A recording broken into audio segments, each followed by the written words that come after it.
बयनिख्रुइबो गिबिसिनाव बोलोग्रासिन जोंनि फोरबो इसोरा बाख्नाय जाथों। आरो नैथियाव साफ्रोमबो ख्रिस्ट' सिबियारि नोंथांमोननिसिम आंनि अननाय आरो गाहाम हामलायनायखौ बे बरसानि फुंखा इउटुब चेनेलनि दुआरै जासिग्रो हरबाय। गोजोन्थों। इसोरा जोंखौ बुंदों, आंखौ नागारनानै रावखौबो इसोर होननानै दाखुलुम।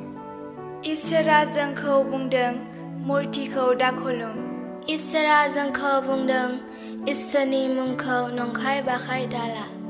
इसोरा जोंखौ होनदों, जिरायनाय सानखौ गोथार होननानै गोसोखां।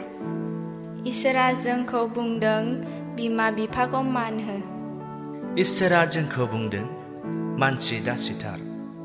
इसोरा जोंखौ बुंदों, जिनाहारि दाखालाम। इसोरा जोंखौ बुंदों, सिखाव दाखाव। इसोरा बुंदों, नोङो फाराफुरिसिनि नंखाय साखि दागसं। इसोरा बुंदों, नोङो फाराफुरिसिनि मुवाफोरखौ दालुबै। बे 10 हुकुमखौ नोङो लानो नांथारगौ। लानाया बेबादिनो गासै गोसोजों इसोरखौ अन आरो बयबो मानसिफोरखौ गावखौ बादि अन।